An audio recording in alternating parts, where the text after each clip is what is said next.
Amém, amados? Todos encontraram esta passagem bíblica? Vamos ler primeiro o livro de Eclesiastes, capítulo 1, verso de número 4, que nos diz assim: uma geração vai e outra geração vem, mas a terra para sempre permanece. Agora leremos Salmos de número 24 e versículo de número 6, que diz assim: esta é a geração daqueles que buscam a tua face, ó Deus de Jacó. Amém, queridos?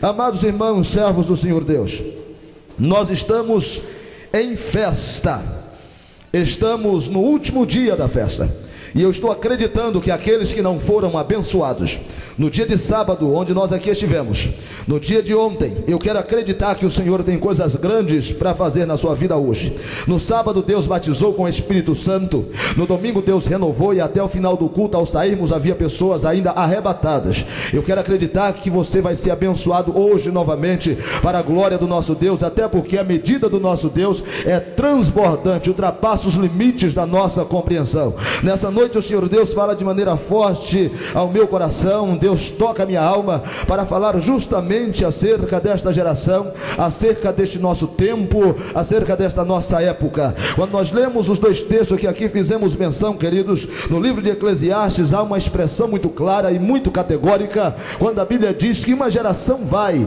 e outra geração vem. Isso é muito comum e isto é normal, nós entendemos isso, que uma geração passa e uma outra geração vem, e assim constantemente, não para, o ciclo da vida não para, não cessa. Um povo que vai, outro povo que nasce, passa a fazer a sua história. Mas o que faz a diferença dessas gerações é justamente aquilo que elas fizeram na sua época. O que faz a diferença nessa geração é a sua história, a marca que eles deixou na sua época. Há gerações passadas que deixaram uma marca na história, que deixaram aqui o seu legado, deixaram aqui aquilo que eles fizeram na sua existência, e hoje nós lembramos dessas gerações e por muitas vezes choramos por lembrar das consequências que nós estamos enfrentando, porque algumas gerações deixaram marcas na história que até hoje nós sofremos as consequências das suas marcas. Mas também nós nos alegramos por outras gerações que passaram na história e deixaram conosco aqui um legado, deixaram uma história bonita, e até hoje nós somos beneficiados por tudo quanto eles fizeram. Eu quero entender, amados,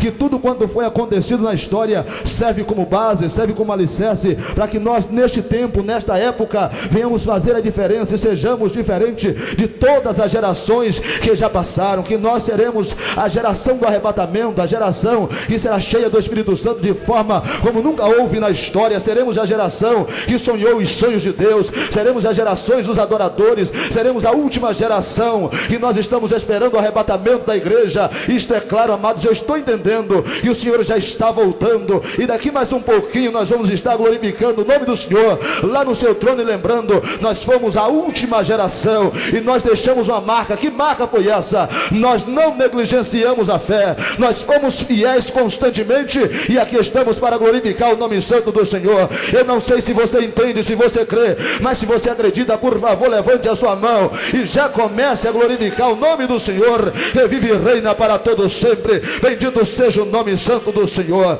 Mas, amados, quando eu falo de gerações, quando eu falo de povos que passaram, de povos que deixaram a sua marca, nós podemos ler desde o livro do Gênesis, nós vamos encontrar gerações que deixaram uma marca na história. A geração de Adão e Eva deixou uma marca na história. E que marca foi esta? Todas as vezes que nós mencionamos o nome de Adão e Eva, nós vamos nos lembrar da marca que ele deixou na história: a negligência à sua fé, o abandono à pessoa de Deus, a apostasia logo no começo da criação. Eles abandonaram os princípios estabelecidos por Deus. Mas veio logo uma outra geração, seus filhos Abel e Caim. E se nós olharmos essa história, nós observarmos esta geração, há uma marca que foi deixada ali. E nós observando a vida de Abel e Caim, logo nós vamos lembrar de um fato. Que fato é este? Abel vai adorar o Senhor e Caim vai junto, e logo depois que eles adoram ao Senhor, a Bíblia diz que Deus então aceitou a adoração de Abel e rejeitou a adoração de Caim, e por causa disso Caim então mata Abel. Nós continuamos lendo a história história, e quando lemos a geração de Noé, nós entendemos que Deus mata todo aquele povo e uma geração surge, mas os filhos de Noé começam a pecar e fazer coisas terríveis aos olhos do Senhor, ao ponto de Deus se aborrecer. Em toda a história nós vamos encontrar personagens bíblicos que marcaram a sua história. Se nós olharmos a história sagrada, nós vamos encontrar a história de um homem chamado Samuel. Este Samuel foi um moço que surgiu numa época de muita crise, pois Eli, o sumo sacerdote, a sua geração que havia feito tantas coisas, no final da sua existência ele passa a negligenciar a palavra do Senhor Deus, e os seus filhos passam a desobedecer a Deus, a geração subsequente, e erram diante do Senhor Deus. Mas o Senhor prepara um moço de nome Samuel para fazer a diferença e deixar uma marca na história. Que marca foi esta? Foi um homem diferente no seu contexto, foi um homem que fez diferente na sua vida, foi um homem que fez diferente na sua existência, provando que é possível fazer a diferença no mundo de trevas, é possível fazer a diferença no mundo obscuro, é possível fazer a diferença no mundo de violência, é possível fazer a diferença no mundo de medo, é possível fazer a diferença no mundo cheio de corrupção, é possível fazer a diferença no mundo cheio de apostasia, é possível fazer a diferença no mundo onde não existe mais fé, é possível fazer a diferença. Eu quero entender que Deus está nos levantando nessa noite e dizendo ao nosso coração: é possível fazer a diferença no contexto em que vocês estão vivendo, é possível fazer a diferença neste mundo de trevas, neste mundo cheio de tribulação, é possível sim fazer a diferença. Uma geração vai, mas outra geração vem, e esta geração atual é a geração que fará diferença, que fará diferença, será diferente de todas as outras gerações. Eu estou crendo que esta será a geração do arrebatamento. Aleluia. Mas nós lemos um outro texto, queridos, Salmo de número 24, e nós lemos acerca de um moço que fez a diferença. Ontem nós falamos dele aqui exaustivamente, moço chamado Davi.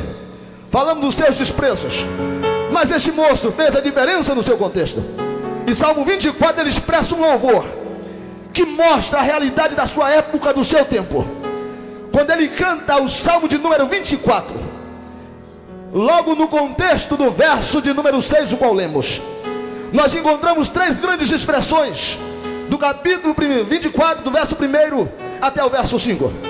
A primeira expressão, ele diz que do Senhor é a terra, toda a sua plenitude, o mundo e aqueles que neles habitam. A primeira expressão no coração de Davi é esta: eu creio num Deus que tem todo o poder. Esta geração acredita num Deus que é poderoso em sua essência. Nós acreditamos num Deus que criou céus e criou terra, que criou o mar, que criou toda a areia dos mares, que criou todas as águas, que criou o universo, que criou as estrelas, que criou o sol, criou a lua. Nós acreditamos num Deus que criou o vento. Nós acreditamos num Deus que criou todas as coisas. Tudo subsiste por Ele. Nada do que hoje existe não fora feito senão por Ele. Nós acreditamos num Deus poderoso, extremamente poderoso. E Ele continua dizendo na sua expressão agora, e faz uma pergunta: quem subirá ao monte do Senhor, ou ao monte santo do Senhor? Ele está invocando a santidade de Deus. Está dizendo: esta geração, ela acredita na santidade de Deus. Ela expressa liricamente a santidade do Senhor. Esta geração, além de acreditar que o nosso Deus é um Deus poderoso, é uma geração que também acredita que o nosso Deus permanece santo e nunca mudou. Ele continua expressando no seu coração dizendo: e a justiça do Senhor alcançará estes. Ele está dizendo: nós, esta geração, acredita que este Deus é capaz de cumprir com todas as promessas que Ele fez. Além de acreditar num Deus todo-poderoso, além de evocar e expressar a santidade de Deus, esta geração acredita num Deus capaz de fazer promessas e cumprir todas as promessas que Ele fez. E nós saltamos o verso de número 6, e ele continua evocando o nome do Senhor e mostrando o Senhor na sua ascensão, mostrando o Senhor sendo elevado, mostrando o Senhor na sua chegada aos céus. e uma pergunta surge no seu louvor. E ele diz: abri, ó portais eternos, e deixe entrar o Rei da Glória. E surge uma pergunta: quem é este Rei da Glória? E ele responde: é o Rei Todo-Poderoso, é o Rei que venceu as batalhas, ele é o Rei da Glória. E mais uma vez um grito sai do seu coração: abri, ó portais eternos, e deixe entrar o Rei da Glória. E uma pergunta surge: quem é o Rei da Glória? É o Senhor poderoso na batalha, ele é o Rei da Glória. Ele estava dizendo, além de acreditar na expressão de um Deus Todo-Poderoso, além de evocar a santidade deste Deus, além de acreditar nas promessas que esse Deus fez e é capaz de cumpri-las, nós acreditamos que o Senhor reina nos céus, é poderoso na terra, e que daqui mais um pouco, fique tranquilo, ele vai voltar. E no verso 6 ele fecha dizendo: esta é a geração daqueles que buscam a tua face. E para não ficar dúvida, ele repete dizendo: daqueles que buscam a tua face, ó Deus de Jacó. Está claro a expressão no coração de Davi. E é com base nesta geração que eu quero proclamar ao seu coração que o desejo no coração de Deus é que nós vivamos o contexto desta geração, que nós vivamos o contexto da geração em que Davi entoou um hino a Deus, que nós vivamos o contexto daquela geração. Deus não permitiria que essas linhas fossem escritas se Ele não desejasse algo para a nossa vida. Quando Jesus chega à terra, quando Jesus está proclamando o Evangelho na terra, Ele deixa uma expressão no livro de Mateus, capítulo 11, verso 17, dizendo: a quem vou assemelhar esta geração? E Ele diz: vou assemelhar a meninos que saem pelas praças com suas flautas cantando, e depois prantam as suas endechas, as suas lamentações. Mas quando cantam com as suas flautas, ninguém dança, e quando eles encantam com as suas endechas, ninguém chora. Era o Senhor dizendo: é um povo vazio, é um povo que tem lábios para louvar, mas o seu coração está vazio e está insensível diante da minha presença. É Ele dizendo: esta geração não serve. Mas Davi disse: há uma geração que foi levantada para fazer a diferença.